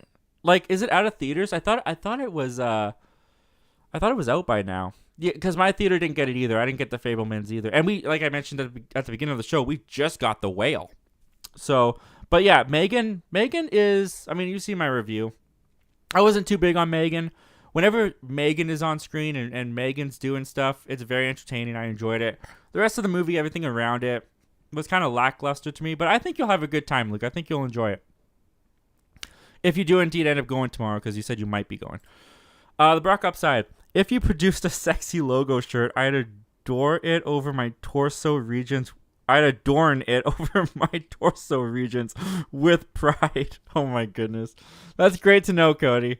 Brock Upside goes on to say, I just enjoy getting shirts from fellow creators as a method of supporting the homies. That's really awesome, dude. Yeah, that's really awesome. I don't know. I'd have to look more in like my wife made me a Zach Milne Talks Movies shirt when I hit 1,000 subs, which I was so thankful for. She's so awesome, so supportive. I love her. But you know, like where she did it, like where she got it from, it was like $25. It actually might have been more than that to get it done. So if I was gonna mass produce shirts, you know, I'd have to see how much it was gonna cost and then realistically think of how many I could sell. But yeah, like I'm not a business oriented brain, so I don't know. I don't know. We'll see. Elizabeth, I'm a hat person, and I would definitely be rocking a black Zach Milne Talks live hat down the street like Tobey Maguire in Spider-Man 3. I love that. You just put an image in my mind of Tobey Maguire walking down the street in Spider-Man 3 with the Zach Milne Talks live hat. Hats is interesting. I never really thought about hats. Hats are kind of cool. That'd be a way to go. Well, keep that in mind, Elizabeth. But either way, thank you for even saying that you would wear a hat with Zach Milne Talks live on it. That's crazy to me that someone would actually do that. But it also means a lot that you would do that. Thank you so much. Luke Ponto, have you seen California with Brad Pitt? He plays a much more wild and southern role. You're going to be shocked by this, Luke. I haven't. I have never even heard of that movie. Is it supposed to be spelled with a K? California with a K? I've never heard of that movie. That's another one I'll have to put on the list. Too many movies, too little time. That's what I like to say. So many movies, so little time. Sometimes I switch it up. Elizabeth, another good sitcom is How I Met Your Mother. I wish I could relive the laughs I had with that show. That is a great show. That is a good one. That one's very sexual, especially with the Barney character. Sometimes, I mean, I watched it when I was younger, so sometimes it felt a little bit like raunchy, and I wasn't supposed to be watching this. But that show had some really good episodes, some really good jokes, some really good setups. The slap bet is one of the best things I've seen in sitcom done because it went all throughout like the rest of the season. Like, if you guys don't know what the slap bet is these two characters, they make a bet. And it was basically if one of them lost, they could either get 5 slaps at that moment or they can get 5 slaps over the course of their lifetime. And he chooses the 5 slaps over the course of his lifetime because he doesn't want to get 5 slaps in a row. So over the course of the season, like we're talking like a couple seasons away from when that happened, like the character will just randomly get slapped by the other guy in the best moments that will fulfill the slap bet. And yeah, How I Met Your Mother was so good. I tried How I Met Your Father. I couldn't get into it. It was kind of like that 90s show. It just didn't feel like the same show. It didn't feel like it had the same dynamic and the same energy and the same, like it just didn't feel as clever as How I Met Your Mother. But I saw that Barney, I'm sorry, I'm going on a tangent a little bit. I saw that Barney, Neil Patrick Harris, is coming back onto How I Met Your Father. So now I'm kind of like, I mean, they knew what they were doing. The showrunners, the creators, they knew what they were doing. Because now I'm like, crap. Well, I want to see Barney come back. Now I got to watch. Now I have to watch How I Met Your Mother. Connor Lyons. I can always sit down and watch Friends and laugh. Me too. Friends is definitely my go-to show if I'm sick, if I'm not feeling well, if I just need to pick me up, I go to Friends. Or I'll just watch like like when I'm going through YouTube Shorts or like Instagram Reels, I get a lot of Friends clips that pop up, and I'll just watch those, and I'll laugh every time. Doesn't matter how many times I've seen it. Luke Ponto, I pre-ordered The Fabelmans on 4K, so I'm not too upset. Nice, man. Hopefully that comes soon. Luke Ponto, Missing is my favorite movie of the year so far, but Megan might be entertaining. Missing is my favorite movie of the year so far. Of the two that I saw, I've only seen 2 films so far this year, but yeah, Missing was great. I really enjoyed Missing. I gotta go back and watch Searching, because I'm not gonna lie, I haven't seen that since 2018, and I watched it at home.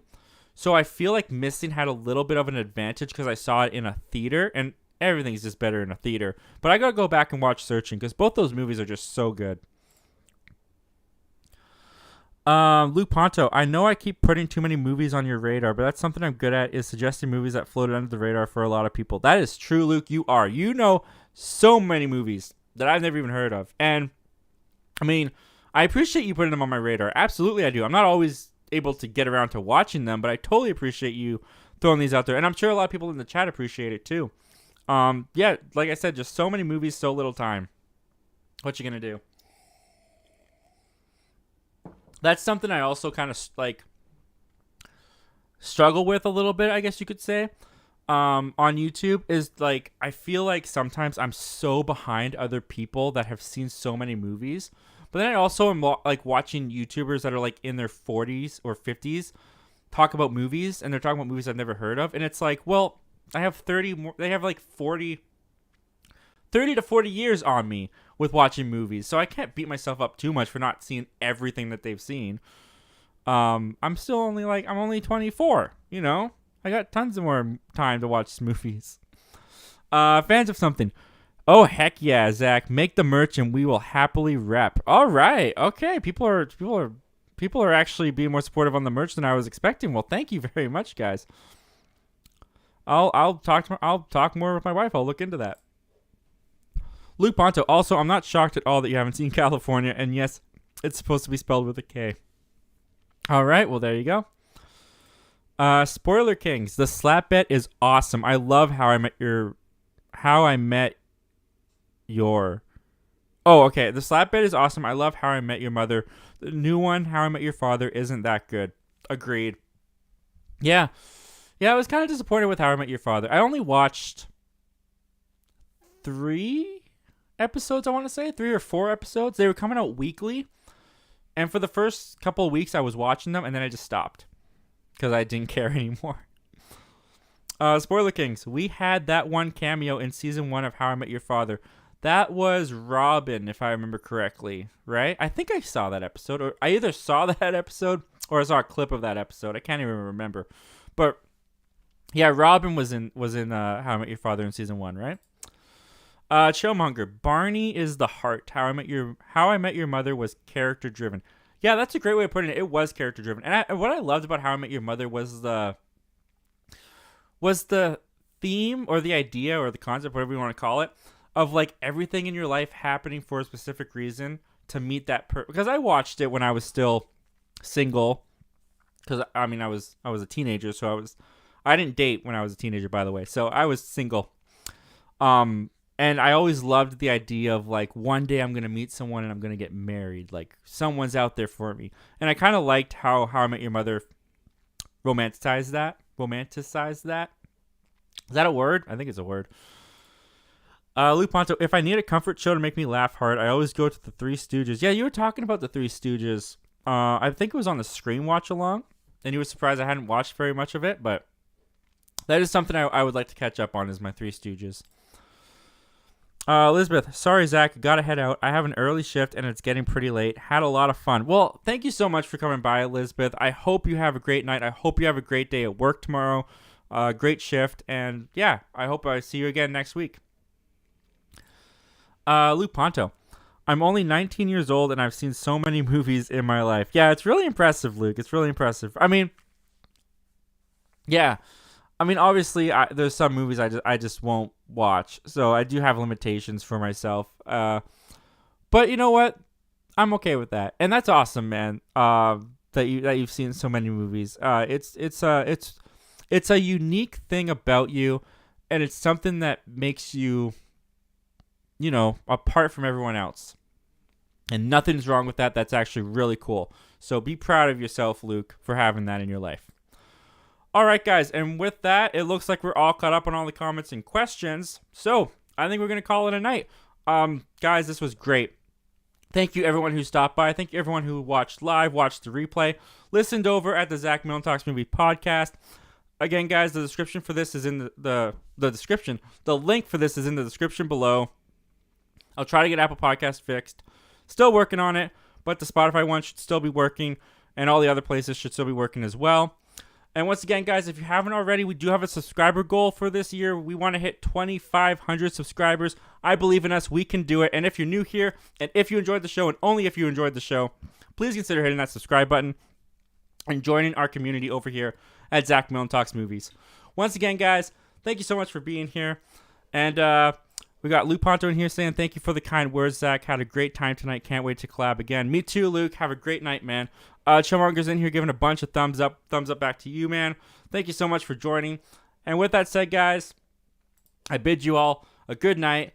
And I will talk to you guys again. Same Zach time, same Zach channel.